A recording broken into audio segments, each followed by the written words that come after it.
Good afternoon and welcome to the Caregiver Teleconnection. My name is Glenda Rogers and I'm going to be your host for today's session. Today we're going to be talking about the 9 most common dementias with Dr. Tam Cummings. Before I introduce Tam though, I want to introduce Candace Ramos with Vitas Healthcare. Candace, if you'd like to tell us a little bit about Vitas, who is sponsoring our session today. Yes, of course. Vitas Healthcare is a nationwide hospice organization. We currently are servicing 14 states, which include Texas, Florida, California, and the District of Columbia. In the event that you would like to get further information about Vitas, you can call 1-800-723-3233 or visit www.vitas.com. We care for patients of many different diagnoses, dementia and Alzheimer's being some of them. So please don't hesitate to reach out if you have any questions. And we thank you for being on this call today. Oh, thank you so much, Candace, and thank you, Vitas Healthcare, for sponsoring this session today. Okay, well, let's get started. Let me tell you a little bit about Tam if you have not heard her speak before or been on about in her sessions. Dr. Tam Cummings, and she is a PhD, not an MD, founded her company in 2009 with a mission to inspire, educate, and empower dementia caregivers. Now her professional gerontological practice in the Texas Hill Country is recognized as one of the leading educators of dementia caregivers and program design for dementia care nationally. Tam, thank you for being with us today. Thank you, Glenda. Thank you, WellMed, and thank you, Vitas. God bless our hospice caregivers. You guys are the greatest. We appreciate it and appreciate everything you've done. So, Glenda, today we're going to talk about the 9 most common forms of dementia. If I can make my screen move. Whoops, had it in the wrong place. So before we do this, for some families, this can be really, can feel almost overwhelming. And I want you to learn how to do breathing. If your loved one's in a community, please try this breathing when you go to visit, before you ever get out of your car. When you finish visiting your loved one, before you get back on the road, do this breathing again. If you can work this breathing up to 10 times, and then you can repeat that 10 more times, you will find that you have entered into a meditative state. So this is the breath count we use to get people to meditation. Meditation, we know, is the best thing that we can do for our brain as we age. And what we're trying to do is drop your respiration from 13 to 14 breaths per minute down to 8. So what we do today is very straightforward, and it can cause some emotions to happen in caregivers. So we're going to start with breathing and get us all just calm and ready to go. So feet flat on the floor, hands resting gently in your lap with your palms turned upward. You can shut your eyes if you want to. And I'm going to count for you, and we're going to do 4 breaths. So everybody, feet flat on the floor, hands up in your lap. Deep breath in, 2, 3, 4, hold, breathe out, 2, 3, 4, 5, 6. Deep breath in, 2, 3, 4, hold, breathe out, 2, 3, 4, 5, 6. Deep breath in, 2, 3, 4, hold, breathe out, 2, 3, 4, 5, 6. Last time, deep breath in, 2, 3, 4, hold, breathe out, 2, 3, 4, 5, 6. And Glenda, remember, we always want the out breath to be longer than the in breath, because that's what tells your body that you're safe and tells your body to slow down. And I'm getting feedback from somebody whose mic is open. Are you hearing that, Glenda? No, not at all. Okay, well, could be imagination. I'll look for it though. Go ahead. Okay. All righty. So as we go through this, remember that there are words you need to take out of your vocabulary. Your loved one's brains are dying. Your loved one is not pretending. They're not faking. They're not lying. They're not acting like. They are responding to the tissue in their brain that is remains and is still functioning. And they're responding to social skills, to social cues that you and I have around us. This is why they don't remember the things that you and I have told them. This is why they don't understand language, speech, can't track sound, may not be able to follow your instructions. This is why they may suddenly say something inappropriate. They may snatch or grab or slap or do something that hurts your feelings. And this is why they don't understand language, what you're saying, or why they use inappropriate words, but can still remember all the words to a song. And that just has to do with the area of the brain that is damaged. So everything that your loved one is doing is directly related to the brain damage that's occurring in their brain. So it's not on purpose. It's not being done to embarrass you. It's not being done to hurt your feelings, although they could say stuff that hurts your feelings. They're not lying and they're not pretending. And those are words that we need to get out of our vocabulary when we talk about people with dementia. Now, thus far, we've identified about 128 forms of dementia, but these 9 dementias that we're going to talk about today constitute 98% of all dementias. These are the ones that we deal with. The remaining dementias, some of them strike only children, so you and I don't see them. Some of them happen so rarely, there are only a few cases known worldwide. There may be only a few dozen or a few hundred cases. So some of them happen only because something very bizarre occurred to the person. But this is the order in which the dementias occur. Now, Glenda, you and I can't make a dementia diagnosis today, but we can send families back to the doctor with more information and a better understanding of what their loved one is dealing with by using what physicians use when they make a diagnosis. The doctor takes the person's age, their sex, their symptoms, and their history, and then they remove everything that it cannot be. What they're left with is what it must be. So I'm going to demonstrate this first with my mother. My mother is 82 years old. My mother never played football a day in her life, so we can mark off number 9. She does not have chronic traumatic encephalopathy, that is football dementia. My family does not have Huntington's disease. Huntington's disease is inherited from one of the parents. The children either have it or they're a carrier of it. Huntington's can strike toddlers, preteens, teenagers, 20-year-old, 30-year-old, 40-year-old, 50-year-old. It is diagnosed at the age of 18 with a simple blood test, and the person either has it or they're a carrier. And my family does not have Huntington's, so I can mark Huntington's off my list.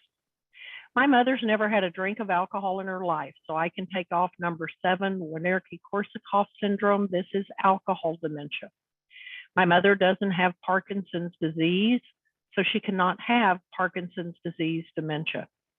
At 82, my mother is too old for frontal temporal dementia. The FTD group is considered to be people in their 20s, their 30s, their 40s, their 50s. We do have a couple that we know about that have lived into their 70s, but at 82, my mother's simply too old for this form of dementia, so she doesn't have FTD. Lewy body dementias have some very distinctive hallucination behaviors. There tend to be 4 hallucinations that the person may see. Hallucination 1 is they see children. Hallucination 2 is they see bugs, spiders, rats, or snakes crawling on them and biting them. Number 3 is they see bad people coming to get them, bad people after them. Number 4 is they see their caregiver, and Glenda, this could be their spouse, having sex right in front of them with multiple people. They can see them through walls having sex, even though the person is sitting right next to them. One of the ladies I know, her husband sees her having sex downtown in front of the local grocery store. As you can imagine, this causes a lot of issues. But my mother doesn't have any of those hallucination behaviors, so we can take off number 4. My mother is obese. So that begins to make a question mark by vascular dementia. My mother has high blood pressure, high cholesterol, high triglycerides. Those are all markers for vascular conditions. My mother has a family history of women who have vascular disease. So that would certainly be something that I want to talk to the doctor about. And she has some other comorbidities, all of which point to vascular disease. And that would make me very suspicious of vascular dementia. At 82, my mother didn't suddenly develop these vascular conditions. These things are things that have been in place in her life for her lifetime. And what we know about Alzheimer's is Alzheimer's will creep in and join any dementia if the person has had that first dementia long enough. So when I go back to the doctor, I want to ask specific questions about vascular dementia, Alzheimer's dementia, and if it is both of those, then that would be called mixed dementia of the vascular and Alzheimer's type. Did that make sense, Glenda? It absolutely does. Well,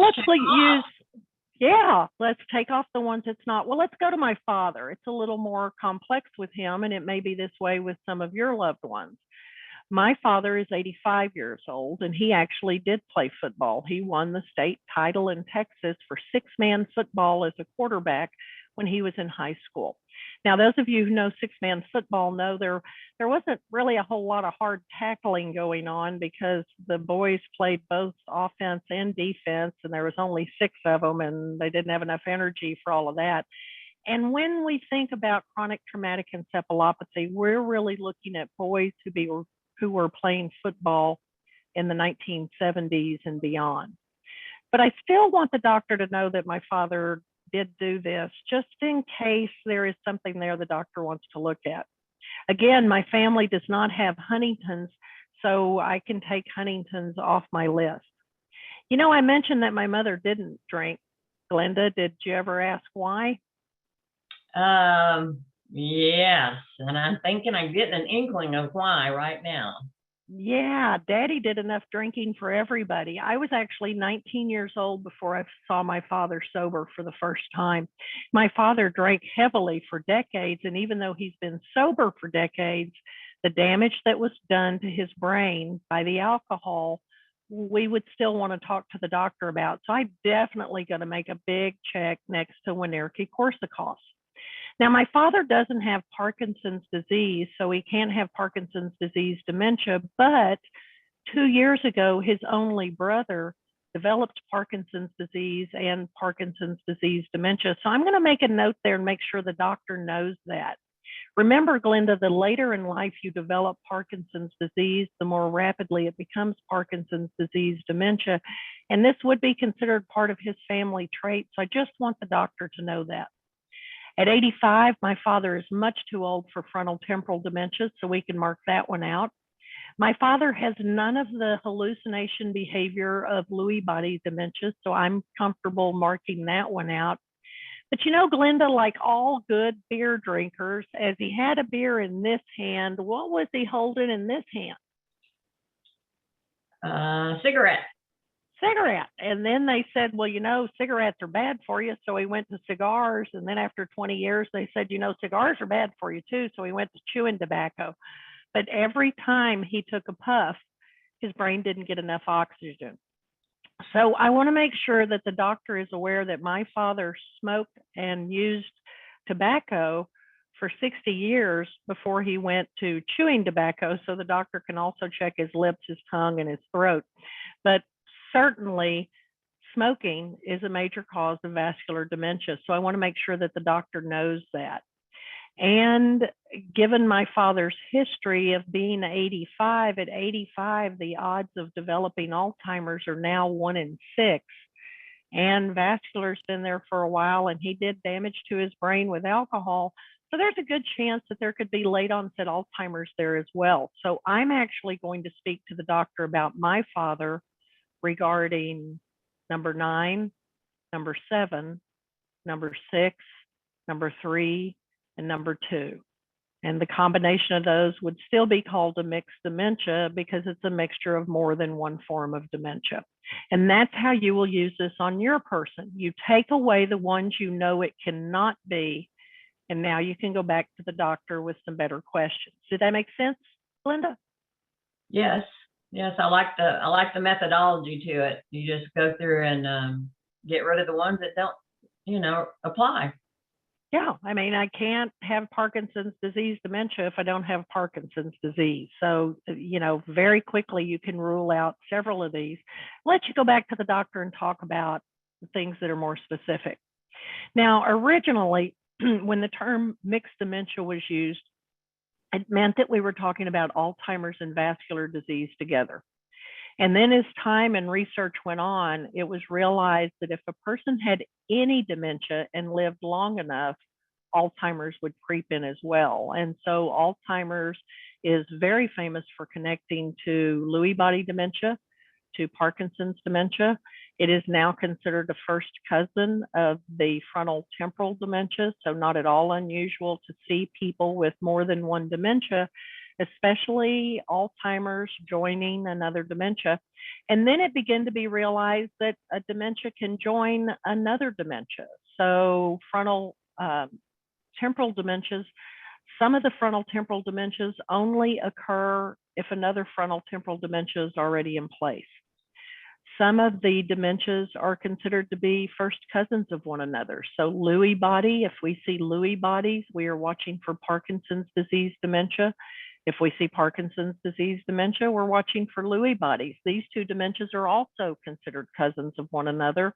And then with any of them, Alzheimer's can join as well. So mixed dementia means that we are talking about multiple forms of dementia. And the most that have really been documented and found on autopsy, Glenda, is we have found people that have had 5 distinctively different dementias in their brain. And so for families, if you see a behavior that makes you think, oh, this is Lewy body, but then you see another behavior that makes you think, well, maybe this is Alzheimer's, and then your person also has some stroke activity, then feel free to talk to the doctor about vascular, Alzheimer's, and your original dementia.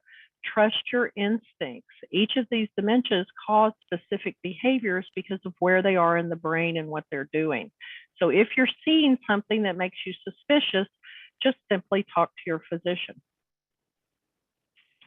Now, this is a brain with mixed dementia. And Glenda, I know you can see a couple of arrows in there, and for some reason I have a yellow scraggly line on my screen. I don't understand. But if you look at the arrows, you'll see that they're pointing at little white areas in the brain. And what those white areas are is they are transient ischemic attacks. They are TIAs. They are mini strokes, baby strokes, little strokes, tiny strokes. And if you actually saw the original slide and counted, there's over 50 strokes in this brain. This person developed multi-infarct dementia, which is a vascular dementia, and then lived long enough that they developed Alzheimer's as well. So this is a brain with vascular dementia and Alzheimer's dementia. Its technical name is multiple infarct vascular dementia with dementia of the Alzheimer's type, late onset. So it is a brain with 2 forms of dementia. Now, Alzheimer's has multiple domains, as do all of the dementias. And this can be confusing until we start to compare dementia to cancer, and then it makes a little more sense. Cancer is an umbrella term. Cancer means that cells of the body have gone astray and are attacking the body. There are 438 identified cancers. They all have subsets, they all have domains, and you actually know this. If I said to you, Glenda, I had breast cancer, you would say which breast cancer. If I said lung cancer, you'd say which lung cancer. Skin cancer, which skin cancer. If you say to me dementia, I say which dementia. If you say Alzheimer's, I say which Alzheimer's. If you say vascular, I say which vascular. If you say Lewy body, I say which Lewy body. The dementias have domains, subsets, and variations as well. Currently, Alzheimer's has 4 domains: early onset, Down syndrome, regular onset, and late onset. And then within these, there are variants and there are subsets. So early onset Alzheimer's, this is one that's commonly confused, Glenda. The doctor says early stage of dementia to an 88-year-old, but by the time they get home from the doctor, the family has turned it into early onset Alzheimer's. Early onset is an Alzheimer's that strikes preteens, teens, 20-year-olds, 30-year-olds, 40-year-olds, 50-year-olds. Usually death occurs in the mid-60s. That is not an 88-year-old person. Early onset is referring to a form of dementia. Early stage is telling you how advanced the dementia is. Approximately 5% of early onset Alzheimer's are inherited by the family. And what we know about these families is that they all originated from the same valley region of Germany. So there was obviously a genetic mutation that occurred in that region. There's been a second group of early onset folks found, and I want to say it's in Bolivia or Colombia. A community there has been found with this same type of early onset form. And one of the interesting things is you had an awful lot of Nazis escape to South and Central America following the end of World War II. And so it's theorized that perhaps this is where the root of that has come from. But 95% of early onset Alzheimer's is sporadic. No one in your family has dementia and suddenly your 35-year-old sister is diagnosed.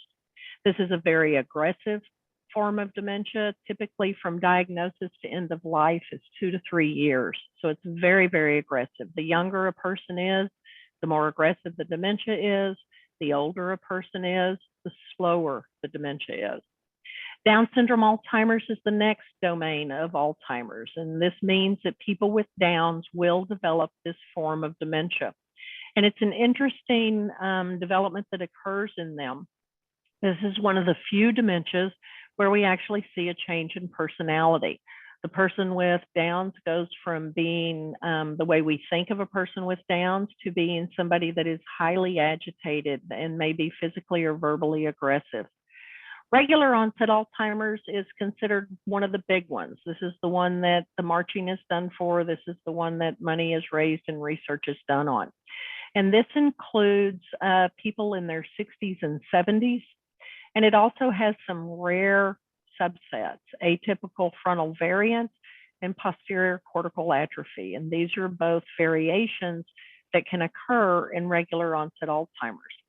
Late onset Alzheimer's is people in their 80s and 90s. This is a very slow moving form of Alzheimer's. It's not understood yet why. Is it related to metabolism? That's just not quite understood. And there do appear now to be 2 distinctive variations. And one of them, Glenda, when I'm doing paperwork, I write, this is a very pleasantly demented 93-year-old. In the other form, I write, this is a very highly agitated 93-year-old. So there appear to be 2 distinctively different domains of late onset Alzheimer's. They just haven't been officially named yet. And then all variations can have these additional behaviors. They can have delusions, hallucinations, persecutory beliefs, agitations, anxious or aggressive forms. Now, Glenda, when I do see anxious, aggressive, agitation, when I see this more physical, aggressive, or verbal behavior, first thing I'm going to do is check for pain. And to check for pain, I use a tool called PAINAD, P-A-I-N-A-D, in all caps. And that is the way that we measure the pain in people with dementia, because we can't trust somebody with brain damage to give us accurate information about not only where do they hurt, but what is the extent of their hurt. This is a breakdown of the subsets of Alzheimer's, regular onset Alzheimer's. These are considered atypical forms. PCA actually causes the person to begin to lose vision. Frontal variant Alzheimer's is often misdiagnosed as behavioral variant Alzheimer's, or the diagnosis is missed completely and they're diagnosed simply as having dementia without the family realizing we need more of an answer than that. So they're misdiagnosed as vascular dementia or behavioral variant, frontal temporal dementia, which are much, much different. And both forms of these types of atypical Alzheimer's are very, very aggressive. These tend to strike people in their 50s and 60s, and death occurs within a few years of diagnosis, again, because of the person's age. This is a normal brain versus an Alzheimer's brain. On the Alzheimer's brain, everywhere that you see a dark area, there is no more brain tissue there. That is fluid replacing where brain cells used to be. So during the course of dementia in any form, the person goes from having a 3-pound brain with 100 billion neurons, 400 billion glial cells, and 100,000 miles of brain vessels, blood vessels, to a person who, if they live to stage 7 and are bedbound, they die with only a 1-pound brain. So there is significant brain damage that occurs during the course of the disease of dementia. Dementia itself means incapacitation of the mental faculties. Dementia has been renamed as major neurocognitive disease, and dementia means that the person's brain is dying. And as each cell dies, it's removed from the body in waste, and there is no new brain cell to replace it. So eventually the brain begins to float in the fluid and is not tight in the brain the way you and I are, where our brain comes all the way and fills our cranium. Vascular dementias has multiple forms, and some of these are caused by stroke, some of these are caused by other things that have occurred. Binswanger is one form. This is one that's argued to be one of the most common forms. This is where there are multiple strokes occurring in the white matter of the brain. Remember, the gray matter of the brain is what you and I think of as being the brain. It's called the gray matter because it's gray. White matter is more in the center part of the brain. This is where the brain neurons begin to attach to nerves, and then from there go out and attach and run the body. And so a lot of the vascular dementias can attack that white matter in the brain. Multi-infarct dementia, MID, means that there have been multiple strokes that are documented in this person. Mixed dementia means that this person has vascular dementia plus another form, and the most common other form tends to be Alzheimer's. CADASIL is an inherited form of vascular dementia that typically begins to manifest in the early 40s. Death occurs within 2 to 3 years of diagnosis. Anytime you're reading an MRI on your loved one and it talks about white matter or gray matter, they are talking about vascular dementia. Otherwise, those things would not be listed. Some of the types of strokes that your loved one can have, ischemic stroke, or clots that break loose and move down a vessel until they finally can't pass through the blood vessel and they block it, reducing blood flow to that area. Hemorrhagic strokes are strokes that we don't see too much dementia in them because in a hemorrhagic stroke, the blood vessel has ruptured and this person typically doesn't survive this type of stroke. Transient ischemic attacks, these are called TIAs, or also mini strokes, baby strokes, little strokes, pinpoint strokes, because the blockage is so tiny, it's in the very tiniest part of the blood vessels of the brain. So the area that it affects is very small, but the cumulative effect over time of dozens of these, dozens of TIAs is the effect of multi-infarct dementia. Everywhere you see white areas in this slide, you are looking at different forms of vascular dementia. Lewy body dementias are very interesting. Oh, one more thing, Belinda. From the onset of the symptoms of vascular dementia to end of life is typically 5 years or less. It is considered to be more aggressive than Alzheimer's dementia.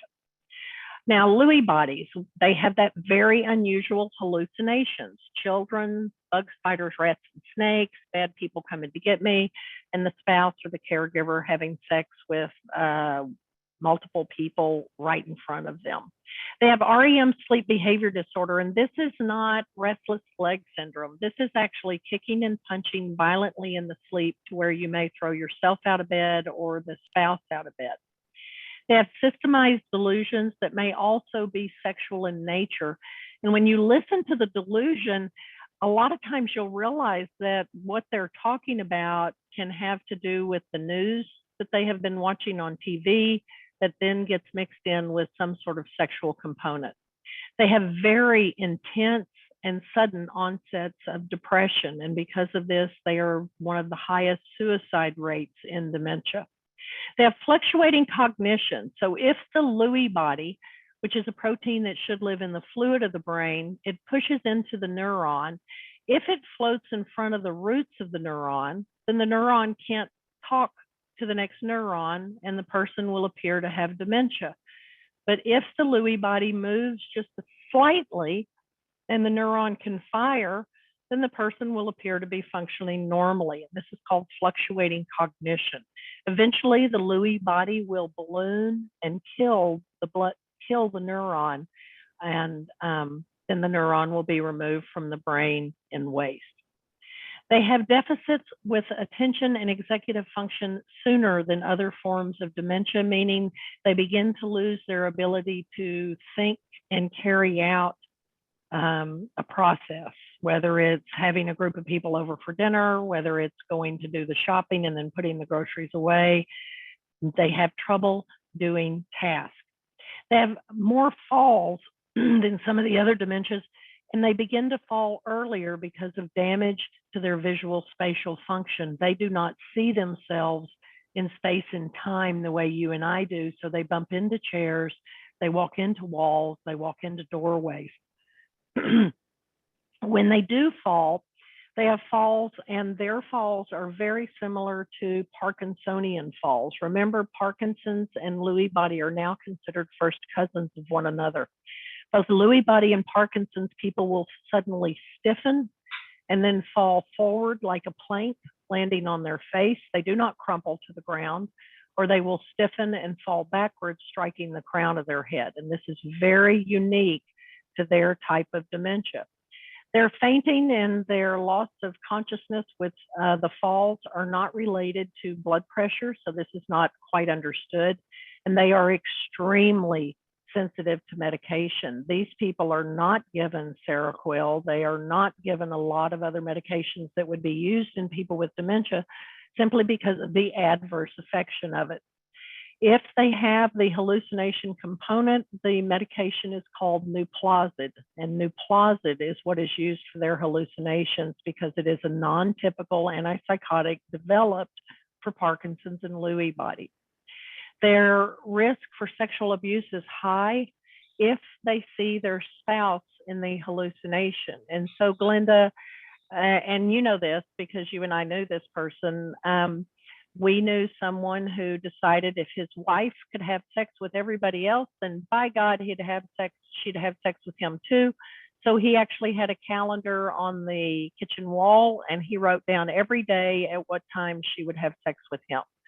So there is frequently a reason why if the male has Lewy bodies, the wife may not visit. And then they may have a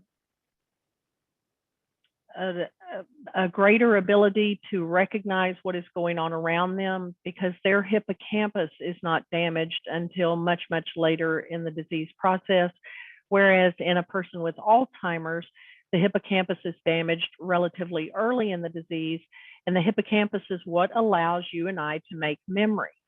So the Lewy body person is not necessarily asking the same questions over and over again or doing the same behavior over and over again, whereas the Alzheimer's patient is because of damage in that particular area of the brain. Eventually, their hippocampus will be damaged and they will begin to have issues with short-term memory as well.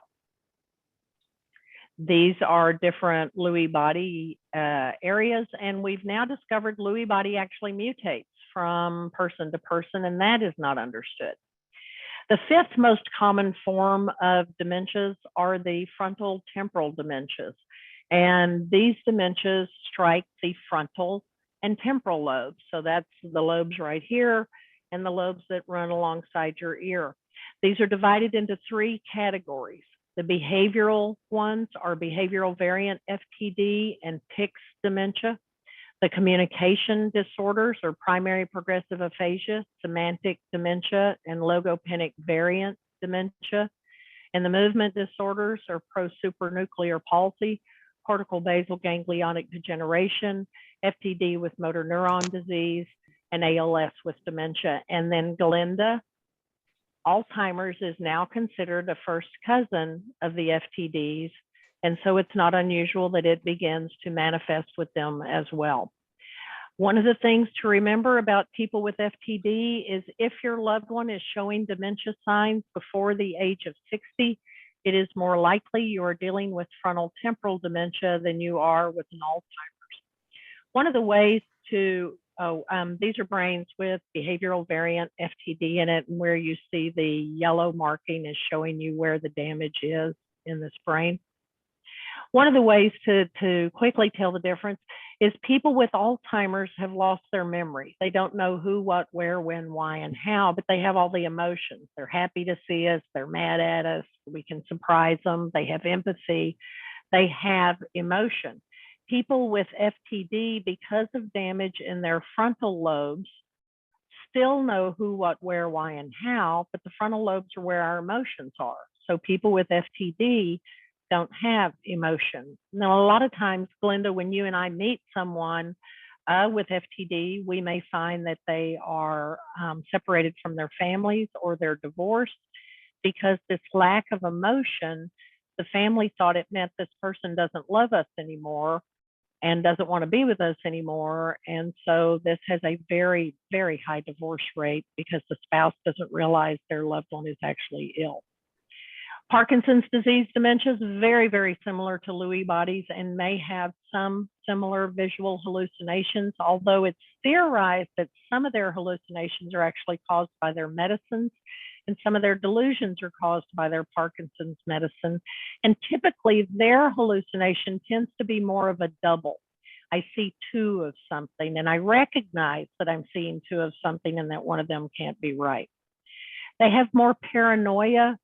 Their speech is muffled and soft. They're famous for having the mask face, the face that doesn't move, the very rigid and slow movements, the muscle stiffness, and yet can still have a tremor.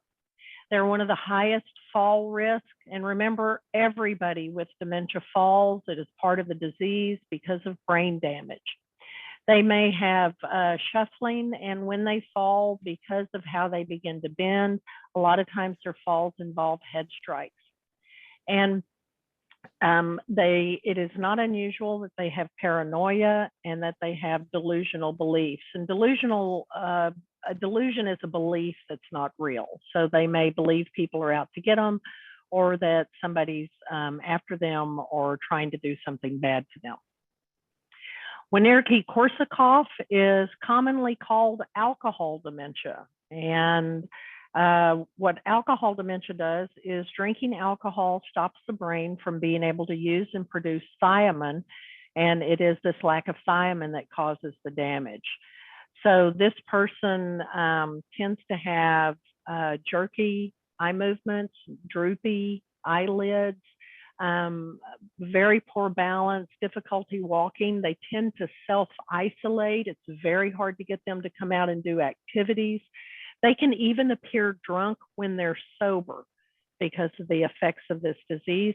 And 1 in 4 of people with Wernicke-Korsakoff will actually smear their feces as a way to demonstrate being annoyed with the staff, where in other forms of dementia, somebody smearing feces is just somebody who didn't understand what was happening. They felt their body do something, they reached behind them and they got something icky on their hands. This group is actually smearing feces as a way to get the caregiver. Great difficulty learning new information because of the brain damage, and they tend to confabulate. Now, confabulation is something a lot of people with dementia do, and what it is, Glenda, is my brain is telling you a story, but then it gets to that file, and part of that file is empty, so my brain just goes to the next file and fills in the story. But to the family, and a lot of times because of the alcoholism, we may have a family that's estranged. We may have a family that's angry because of what happened. We may have a family that is not very involved. We may have a family that's very, very angry, and they will yell at this person that you're lying, you're making this stuff up, because they don't realize The brain is simply filling in breaks in its memory and trying to fill in holes. It's not something that's being done purposefully. Huntington's disease, Huntington's dementia is divided into three categories. Huntington's dementia, which is people after the age of 18. Juvenile Huntington's, which is everything from an infant to a toddler to a preteen to a teen, to Huntington's chorea. Chorea means that they have abnormal and jerking body movements. So Glenda, this is a tremor. This is chorea. Every limb is jerking and moving. So in normal calorie counts in dementia, we're really shooting for 2,500 calories a day and we get nowhere near it. In Huntington's chorea, the suggested calorie count is 7,000 calories a day. That's twice a normal calorie count for a professional football player. They have very slowed body movements, decreased muscle activity. This is one of the few dementias where you may actually see psychotic behavior and they actually need an antipsychotic medication. This is an inherited form of dementia, and this group has the highest, most successful suicide rate because they either have it or they're carrying it. And Glenda, I do dementia all day long. This is what I do. When I have to be around people with Huntington's, when I do something for a Huntington support group, I come home and get on my hands and knees and cry and thank God this is not in my family. This is an especially difficult dementia for our staffs to deal with, for the person who has it, for their family, for everybody who's involved with it. This is a particularly challenging dementia. Because the person tends to be younger, this is much more challenging for your staff. The other dementias, primarily with the exception of frontal temporal dementia, these are people could be in their 60s, 70s, 80s, 90s. The staff look at them and go, well, you know, they had a good long life. Their grandparents, their great-grandparents. When it starts to be somebody in their 20s or their 30s, a preteen, an infant, that takes a different toll on your staff. That begins to be too close to their age, too close to their mother's age, not their grandmother's age. And they do feel as though this person has been cheated. And so there can be very much of a need to support our staff when they are dealing with somebody with Huntington's. Chronic traumatic encephalopathy, this is commonly called football dementia, and this is caused by playing football. Glenda, you and I frequently have conversations about football and about when we begin to see a football player doing stuff that just makes no sense at all, and we wonder what in the world is wrong with that. We go back to this is damage done by the constant hitting that occurred. We know that if the boys started playing football and it was contact peewee football and played on the line, the chances of developing younger onset CTE are much, much higher. We know now that if that young boy played through high school, by the time they graduate high school, they've had the equivalency of more than 3,000 head-on collisions in a car going 35 miles an hour or higher. We know now that when they're hit from the side, the brain actually begins to shear at the brain stem. And what a lot of people don't realize is right here behind your eyes, you have what is known as the frontal ridge. And right here in the back, you have what is known as the occipital ridge. And these are very jagged edges of bone. And the impact of the hits caused the frontal lobe to shear against that and caused the occipital lobe to shear. Currently, there are 4 domains: movement, cognition, language, and mood. It's also anticipated a 5th one will be a mixture of these. And you notice, Glenda, we go from ages 18 to 35, and then we've got this late onset of guys 60 and over. There's obviously a middle set missing in there, and expect that that will be added later. So these are our 9 most common forms of dementia. These are the ones that we deal with. This is the order in which they occur.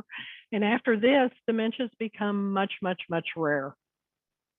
So before we take questions, Glenda, and before we talk, let's just take a moment to do 2 deep breaths. And remember, I can see you on the screen, so I can tell if you're doing your breathing or not.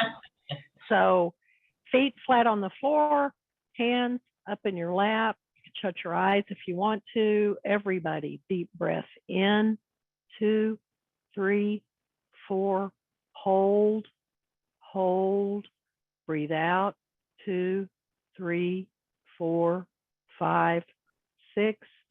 Deep breath in, 2, 3, 4, hold, hold, breathe out, 2, 3, 4, 5, 6. If your loved one is in a community already, do this breathing when you park your car before you ever go into the building. When you leave the building after your visit, breathe again to help yourself calm before you get back on the highway. And then learn to do this breathing, because this is meditative breathing. This is what will drop your breath down to 8 respirations per minute. And we know that meditation is the best exercise that we can do for the brain. Okay, Glenda, do we have any questions? Well, yes, I've been making note. One that has to do with CTE. Seal wanted to know, can an auto accident cause CTE? No, an auto accident can cause a traumatic brain injury. CTE is chronic traumatic encephalopathy, chronic meaning that there have been hundreds and thousands of strikes on this brain. I felt like I knew the answer to that, but I wanted you to address that because we've talked about it so often. The other one, I've had several questions about if the PowerPoint is going to be available after the call. Like, could we send it out with a follow-up email, or is there somewhere else that you would like people to get the information? I know they've been writing frantically. I can see that, but I think they missed the PowerPoint goes to you guys, and it's put up on your site as part of this, but I don't send the PowerPoint out to individuals. Okay, let me check then with the foundation and find out how people can access that. Yeah, it should be part of the recording that y'all are doing.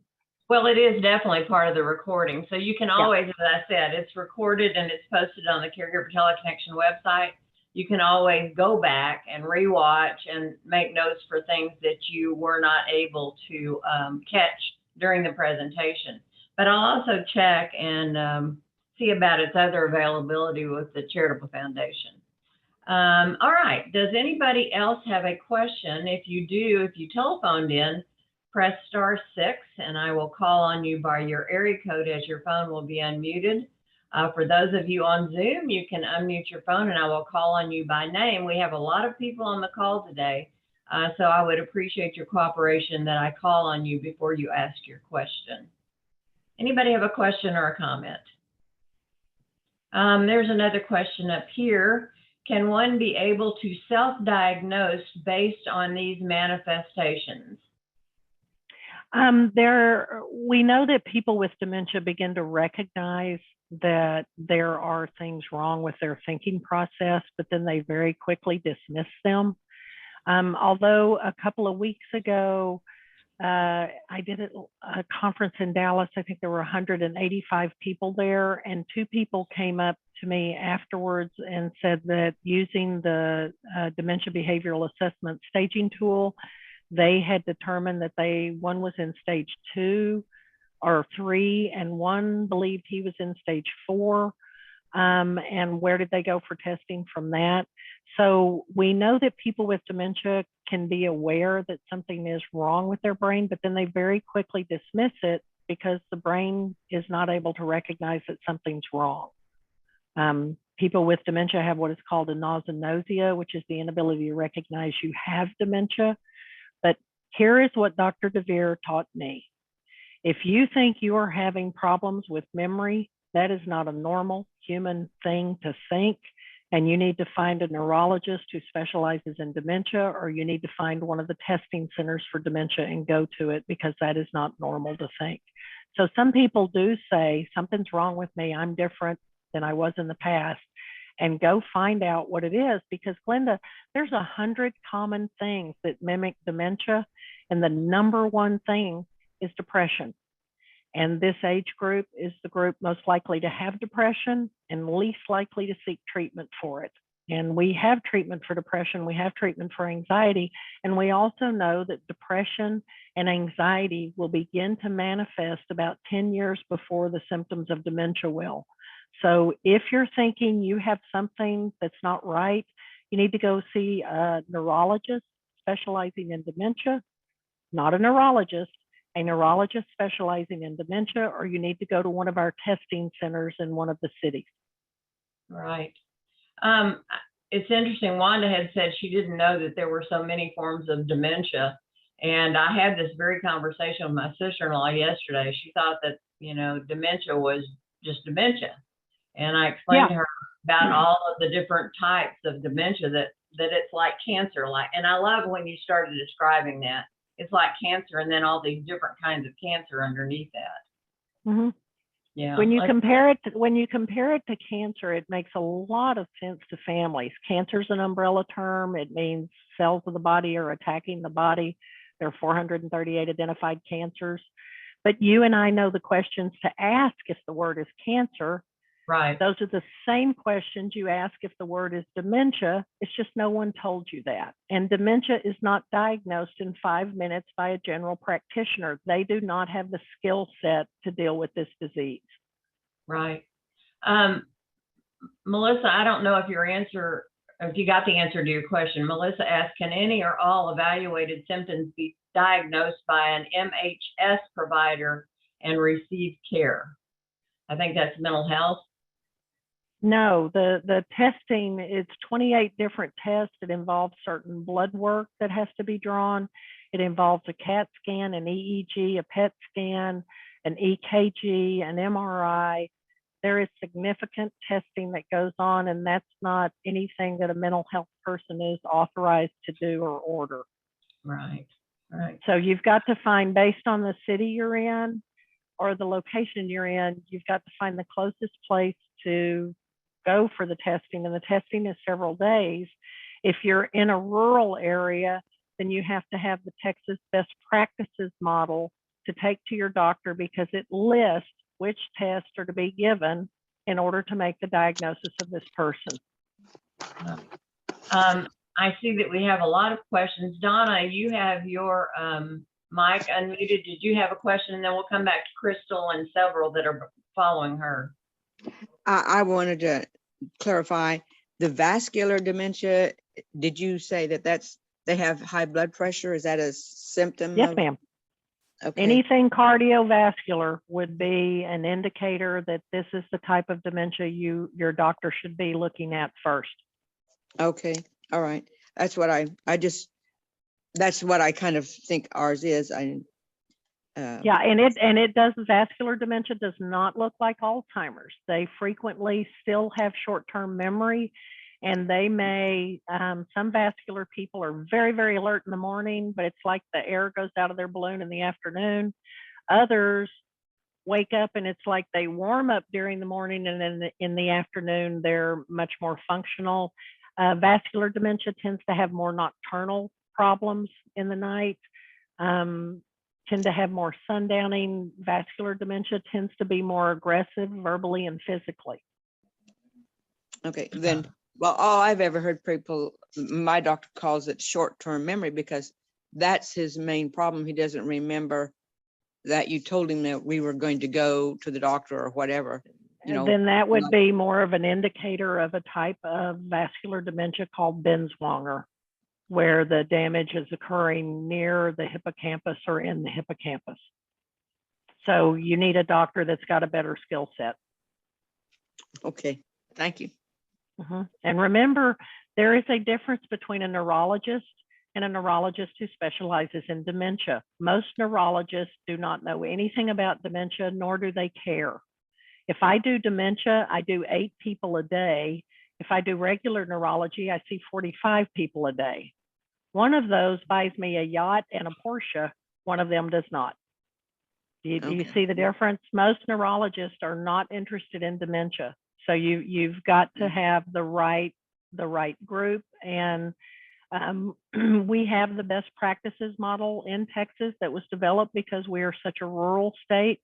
And it's a handout. It lists for the doctor, here are the tests that you do to make this diagnosis because we realize we're having to ask so many primary care physicians to do this level of work. Yeah, well, we went to a neurologist, but it seemed to me like she is specialized in ordering medications. Yeah. And Yeah, you've got to have one that specializes in dementia. So what area are you in? I live in Denton, that's north of Dallas. So you would be going to UT Southwestern for the full set of testing, or to Baylor Scott and White they have a center there as well. But UT Southwest is one of the major sites to do the full battery of dementia testing. Okay, well, I think we've already done that, but You haven't done that, or you wouldn't be asking these questions. Your person would have had about 4 days of test, and there would have been blood drawn, and there would have been neuropsych testing. There would have been an awful lot of work done. yeah, we did do that. So, and I know they just went for the brain scan. There was only like Yeah, one. that's not the full battery of testing. Okay, all right, thank you. Yes, ma'am. Yes, ma'am. Donna, Lynn, I see you have your hand up. Let me answer a couple of these, have her answer a couple of these, and then I'm going to get back to you. I won't forget. Linda wanted to know, can multiple falls with head injuries cause CTE? And Adriana asked, can COVID aggravate or accelerate Alzheimer's dementia? So multiple falls would not cause CTE. You're talking about you would have to have hundreds or thousands of head strikes, but falls would cause traumatic brain injury, and multiple falls would be more of an indicator of something vascular, something related to blood pressure. Why are they having all these falls? So CTE is football dementia, period. And COVID and Alzheimer's? People with Alzheimer's, their mortality rate for COVID is extremely high. But if they are vaccinated, then they should pretty much be able to survive Omicron. Vaccinated and boosted, we do not have any instances that we're aware of somebody with dementia who's been vaccinated and boosted who's died from it. The effects of COVID, there's not a lot of research out there. Most of the staff have reported that their person seemed to come back okay, but it would depend on the severity of the COVID. To have COVID, I need 1,000 particles of the virus. And if I get 1,000 particles, because Glenda has it and I'm standing next to her breathing, once I hit 1,000, I have COVID. Now, if all I get's 1,000, I'm going to feel like I have a cold. But if I stand near Glenda for 30 minutes and I breathe in 10,000, I'm going to feel like I have a flu. If Glenda coughs on me, she's going to cough 50 million particles traveling at 100 miles an hour, and I'm going to be on a ventilator and I'm probably going to die in a few months. If Glenda sneezes on me, she just sneezed 200 million particles traveling at 100 miles an hour, and I'm going to die within a few days. So it would depend on how severe the infection was your loved one got. And I would assume that we will see some type of decline just because of what this disease does to the lung tissue and the lower parts of the lungs, which is where oxygen gets moved from being oxygen to being oxygenated blood. COVID binds with the ACE receptor cells there, and that's why people can't catch their breath. That's why the ones called long haulers don't seem to be getting better. If you use a specific type of MRI to look at their lungs, you actually see significant scar tissue there. So you would assume that there would be some impact, but the major studies haven't shown anything too severe. But if you saw it exacerbate your loved one, then you probably saw it exacerbate your loved one's condition. Okay, let's see here. Is there a national list of neurologists who specialize in dementia? Not that I'm aware of, but there is, you should be able to Google where dementia testing centers are. And most of the major cities have testing centers. Most of the medical schools have testing centers. And so you would want to start with those things. Okay, Lynn.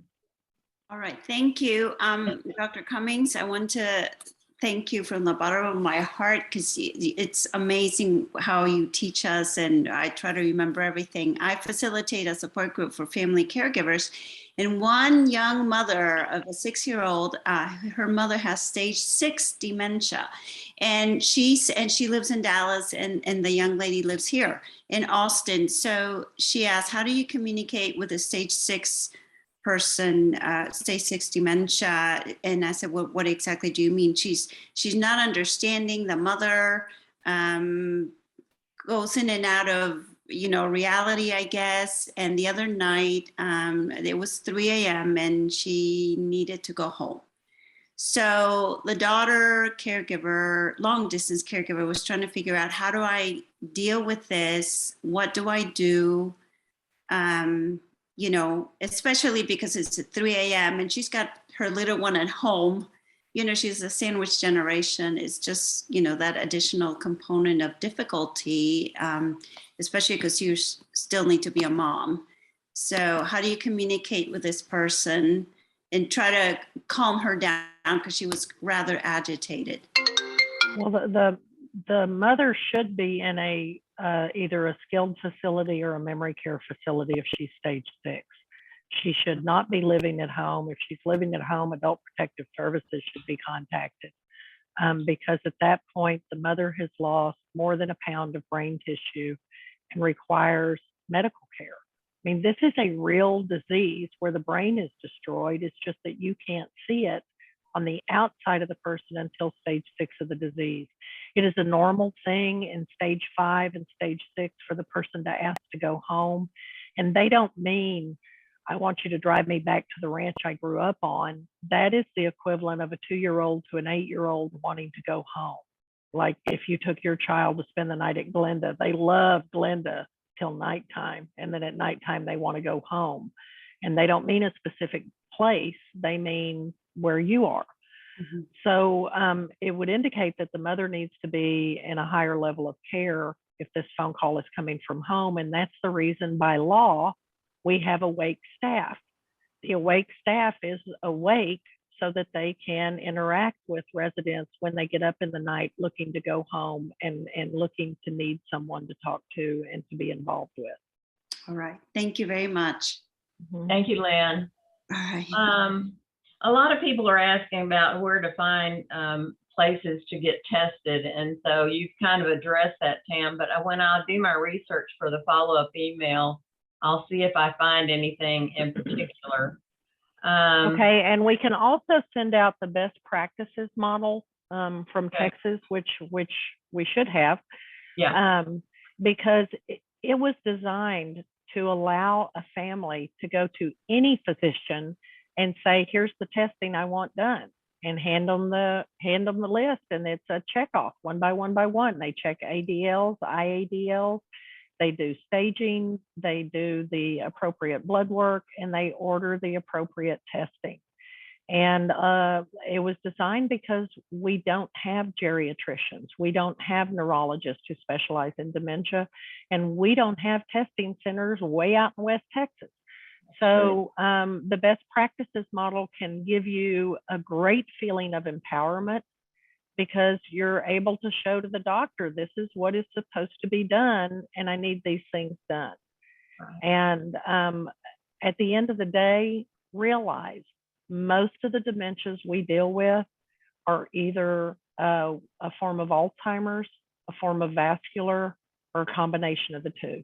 Those are our biggest group right there. That's 1, 2, and 3 is mixed dementia, Alzheimer's in some form, and vascular dementia. Lewy bodies, FTD, and Parkinson's, very quickly, we go from millions of people to hundreds of thousands. So on that list of 9, by the time you get down to CTE, the number is very low. So if you can't find any other place to get to, then use your best practices model to get your primary care physician to do the testing and to get that ordered. Donna, I see that you're waiting. Let me ask one more question and then I'm going to call on you. Is soccer head damage the same as football damage? Carol wanted to know that. It is. It's just that it's not called soccer damage because they just simply don't get the number of hits that a football player does, and they're not traveling over at that rate of speed, and they're not having multiple collisions throughout the day or throughout the game. So we do know of some soccer players who have developed CTE, but it's very rare. And the next question is, what about boxers? Boxers develop a dementia called pugilist dementia, and it is much more related to Parkinson's than CTE. So good question. Just not a whole lot of those soccer players that have actually developed CTE because they're not being hit on every play the way football players are. If you watched any of the professional games last week, and especially when they slow down because the game is moving so quickly, you realize, oh my God, he just hit him in the helmet with his helmet. And he's traveling 30 miles an hour when he did it, and he's bringing force with it. And the helmet is fabulous. It does absorb some of the impact, but you got to realize what a professional player plays with and what your kid in high school plays with are not the same pieces of equipment. And the brain still moves within the cranium from the strike. And so, yes, that happens in soccer players, but you're talking about a soccer player might hit a ball once or twice during the game. A football player is being hit dozens or more times during a game. Right. Thank you for that question. Donna, did you still have a question? I see you muted your phone again. Okay. Donna said, no, I'm done talking to y'all today. All this information. Andrew had a question though. He said, is the treatment significantly different for the different types of dementia? The treatment is simply that we're hoping your person gets diagnosed in stage 2 or stage 3 of the disease so they can be on medication, which will slow the disease dramatically. Unfortunately, in our country, most people aren't diagnosed until stage 5 of the disease. They've already lost a half a pound of brain tissue, and all the medicine does is drag out the worst part of the disease when your loved one has the most brain damage. So the type of dementia, things that it does that are very helpful is you need to know it's Lewy body because Lewy body is extremely sensitive to medications. They cannot have the stuff other people have. People with vascular dementia have got to have their vascular medicines on top of the Alzheimer's or the dementia medicines if it's applicable. Some research indicates Aricept's fine for people with vascular dementia. Other research indicates that it's not good. Some people with some types of dementia have very significantly poor responses to the dementia medications. Other people, it seems to make their disease worse. Other people, it causes them to have tremendous gastrointestinal upset, upper and lower. And so it has a different effect based on the stage and based on the type of dementia. And then the type of dementia tells you types of medicines that are usable in your loved one and ones that are not. Yeah, thank you for that question. Yvonne, you have your hand up. Yes, thank you, Glenda.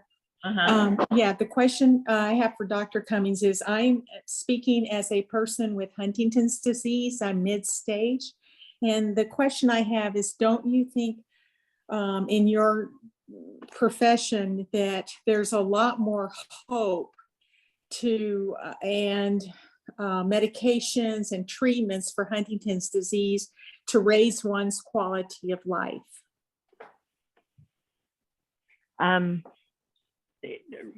Repeat the question to me again. Okay, as someone with Huntington's, I have Huntington's disease, and I've accepted it and I'm living well. And I guess my question is, you're an expert, and in your profession, do you feel that there is more hope for Huntington's disease because of medications and treatments and all that wonderful research that's going on?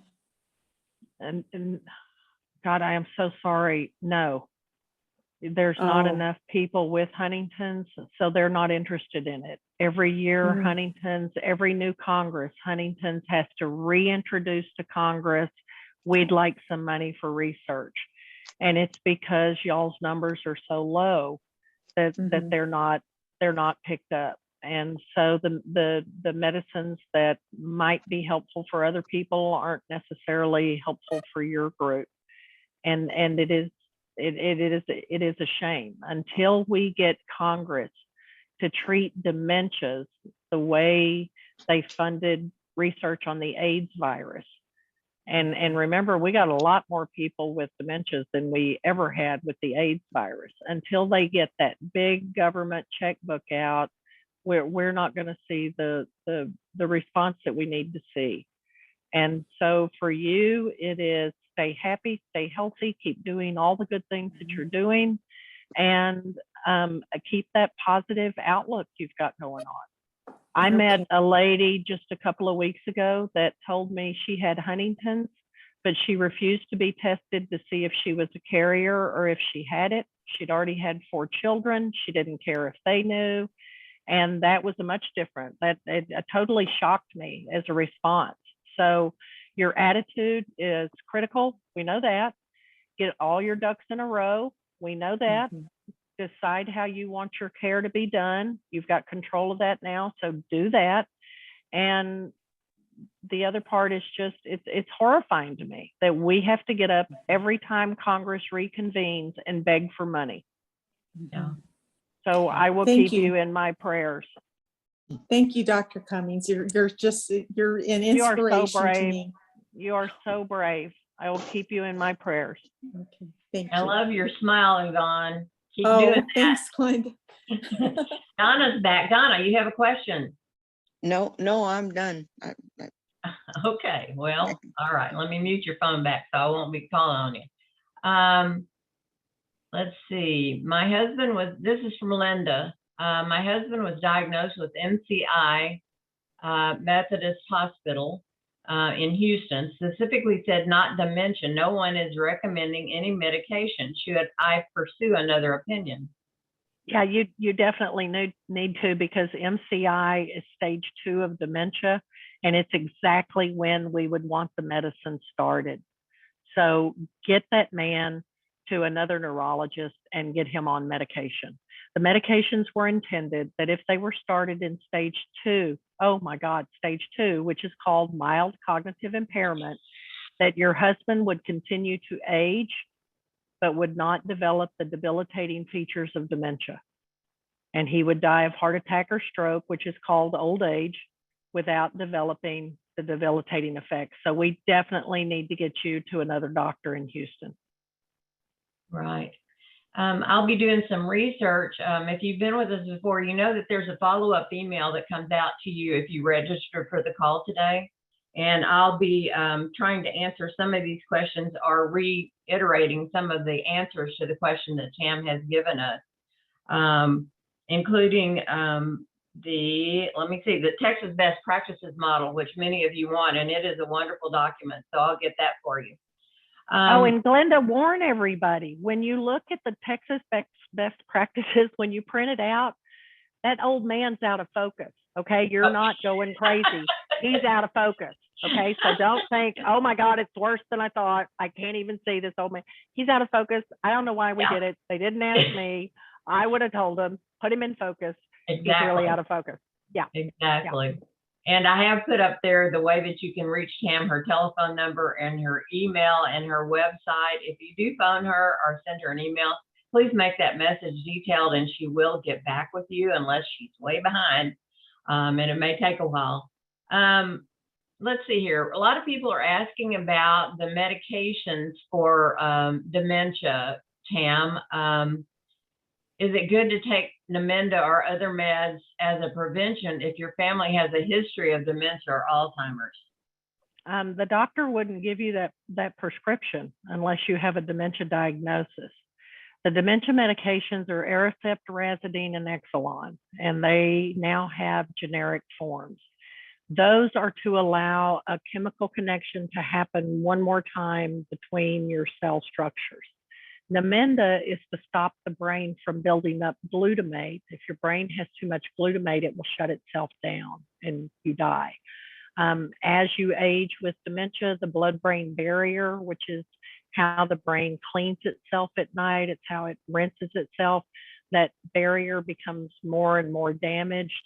And so Namenda is to keep glutamate passing through that barrier and keep your brain clean. So while we look at stopping Aricept, Razidine, and Exelon in the later part of the disease in stage 6, usually, Namenda is kept typically until the end of life because of that feature of glutamate.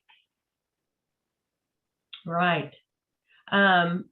We have a lot of sessions going on this month, and so I encourage you, if you've not received the calendar yet, you can go to the Caregiver Teleconnection website and get it there. If you don't have access to that, you can get in touch with our customer service representative, and she will be sure that you get the calendar for February and ongoing months. Let's see, what else? Oh, I'll be back with you next Tuesday on February the 8th at 10 o'clock Central Time. And if you have not heard Dr. Verderio from WellMed, I would encourage you to tune in. He is going to be talking about how are you feeling and talking about the ranges of feelings and emotions that go on with caregiving. So I would encourage you to tune in for that. If we didn't get to your question, I have put up contact information for Tam, and she really does like to hear from you. Somebody said that they just had no idea there were so many dementias. Other people have, talked about the information. And as many years as Tam, you and I have been talking about this and doing these presentations, every presentation I learn something new, because Tam has a way, and I think you'll agree with me, to put it in terms where we can all understand what's going on with the person we're caring for. Doctors will talk to you and they will put it in terms that you're sitting there going, what did they just say? So I encourage you to continue and come back with Tam and I. We do these on a monthly basis throughout the year. This is kind of the kickstart for this coming year, or this year that we're in, starting with the basics of what types of dementia are out there. So I encourage you to join us next month. Do we know what our topic's going to be, Tam? We do, but I forgot it. Is that a sign? Not a good sign. Watch for next month's calendar. Uh-oh. Uh-oh. I'm sure it was something really good. And in all seriousness, if you have something you want us to talk about, if you'll just let us know, I'll build a PowerPoint on that. And don't be fooled by Glenda. Glenda was head of the Area Agency on Aging forever and ever and ever, and she knows all kinds of information and how to get help to people.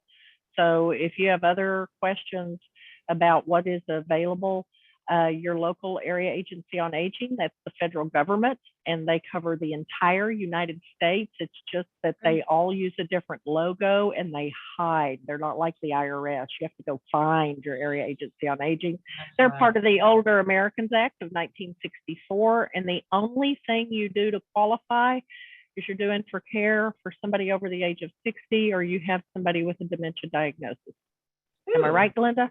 What a plug. I used to say when I was the director of the Area Agency on Aging that we are the AAA, but it's not the American Automobile Association. So you're not going to find us on the roadside. You have to look a little further than that. So yeah. And people will get it confused. I was actually sitting at an Area Agency on Aging conference, and Glenda you were up at the head table. I wasn't big enough to be at the head table.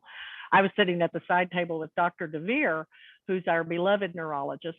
And they kept saying the AAA this and the AAA that, and the winner of this year's AAA, da, da, da, da, da. And finally he leaned over and goes, why do we keep talking about insurance? So even people who should know, don't know the Area Agency on Aging, but they do cover everywhere in the United States, and they do have things that can help family caregivers. Right. And if you can't find them, you can call your local 211. And what is the other AAA? Yes, right, Lynn. I get it now. It just took me a minute. Exactly. How do you spell Dr. DeVere's name? Well, he's retired. Oh, And, Does it have any books or any publications out there that people can look for? Everything I Forgot to Ask, Memory and Everything I Forgot to Ask, I believe is the name of the book. I'll research that and Dr. DeVere and put that in the follow-up email as well. So yeah, I'll look that up. Okay, we always go over, if you've been with us before. Okay. Tam and I always go over.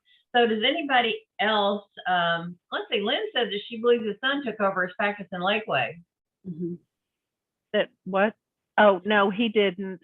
His son is a well, he has 3 sons and 2 are neurologists and one is a neuropsych. And Dr. DeVere retired, and his son, who is a neuropsychiatrist who does the testing, the unpleasant day of testing of things being read to you and you have to give us back the answer type of testing. That's what he does. But Dr. Ronald DeVere has retired and is not available. Someone asked about books.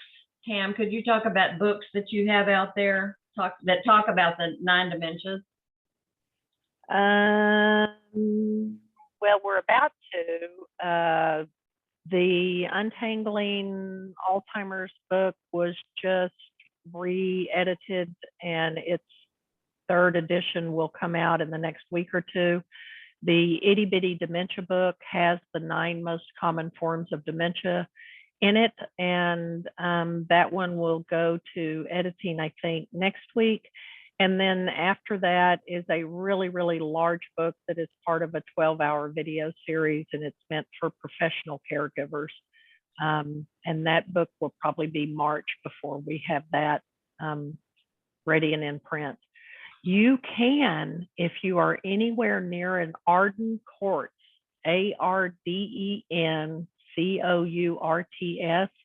if you call a local Arden Courts and ask for a free book from me, they'll mail you one. Those fools. I mean, those good people at Arden Courts will mail you one. And there's about 54 Arden Court locations around the U.S.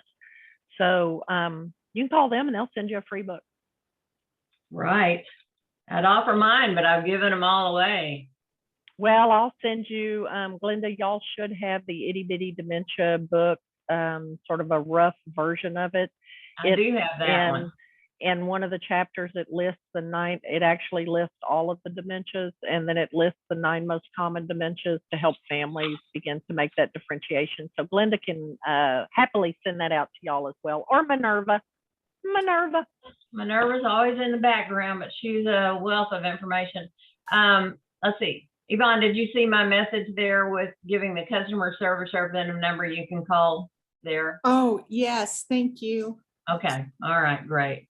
All right. I think Yvonne, where are you? Yeah. Where are you, Yvonne? Oh, I live in Henderson, Nevada, near Las Vegas, and that's where I get treated at the Lou Rufo Center for Brain Health. Okay, I don't know of any Huntington support groups there. They're hard to find, but if you can get into one. Okay, thank you. Okay. All right. Okay, Minerva told everybody all upcoming sessions will be posted on the website, and she put the web address. We tend to go monthly on posting, so you can find all kinds of information on the website. You can sign up for sessions there because it does talk about upcoming sessions. So keep watching, and Tam and I'll be back next month. Well, we've only gone over a half an hour today, girls. All right, good for us. Pretty good for us.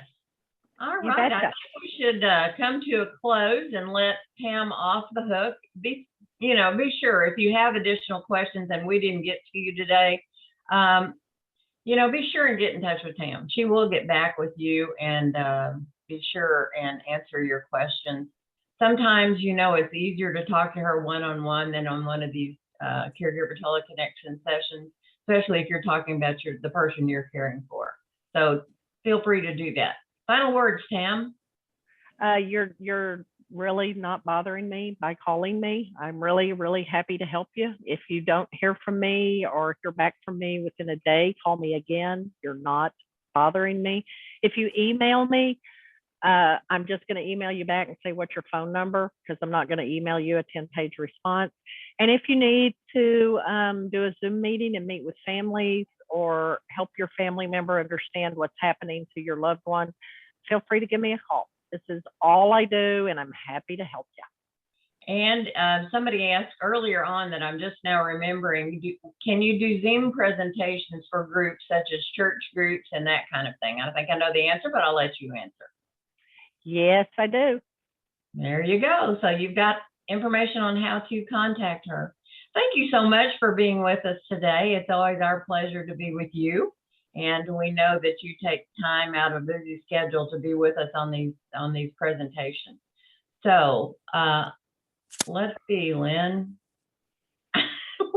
What is that, Lynn? Oh, let me see. Dr. Cummings will be speaking, and I hope it's okay to mention this since for Sure. caregivers. Dr. Cummings will be speaking at the GPS Riverbend Church Navigation for Caregivers Conference on Feb 26th from 9 a.m. to 3 p.m. That's a whole conference, but she will be a keynote speaker. And that's here in Austin. Actually, right? I'm the whole speaker. You're the whole speaker. I'm the whole speaker. Yeah, but Yeah. that's another opportunity to listen to Dr. Cummings. Yeah, that's in Austin, I think, towards the end of February. Yeah, but Yeah, the 26th. Mm-hmm. I may go over there and listen to you in person, Tam. Yeah, come hang out with me. We'll That's have a right. lot of fun. That's 9 to 3 at Riverbend, and I know where that is. Yes. All right, enough. All right. So thank you, Lynn, for sharing that. If you get the opportunity, you live close to Austin, Texas, cruise on over on the 26th to see Tam in person. You won't regret it. I promise you that much. No, I believe it's also virtual. I believe I registered for it, but I forgot. Yeah. So That's a sign. if it's a Zoom, then Yeah, anybody can attend. yeah. I'll try and find that link and put it out there in case if it is Zoom, then everybody all over the country can tune in. That is Yes, Sharon that's right. Butler's baby. That woman flat throws a conference. Okay. Sharon Butler. Good. I'm going to Good post church. a link to the presentation, to registration rather. All right, thank you. All right, you're welcome. All right. And it's Okay. all day. Oh, there it It's just is me right talking. there. I'm not gonna close off all quite day yet so long. that you can write that down. Oh, Age of Central Texas. Yeah. Okay, got it. Mhm. I'm writing down. Oh, you know what I'm gonna do? I'm gonna take a picture of that, and that way I can include it in the follow-up email. I thought one of our participants last week was doing this, and I thought, what in the heck are they doing? Yeah. And I thought, what a great idea. My daughter taught me that in high school. So I'm like, okay, when she was in high school. And then now I do that with the slides and with the information. And I believe those 3 little dots you can say the chat, but the chat. And if you click on those 3 little dots and you click save chat. Everyone know save chat. Yes, absolutely. I'm saving the chat. Perfect. Oh, I learned something new every day. No idea what y'all are doing. Oh, But well, okay. Alrighty. Yeah, so anyway, thank you. All right. Y'all Thank take you care. so much, everyone, for joining us. We look forward to seeing you next month, and I'll Stay get a warm. follow-up email out to y'all shortly. So thank you so much, and thank you, Tam, as always. Thank you, Bye-bye. Linda. Thank y'all. Y'all stay warm. Stay safe.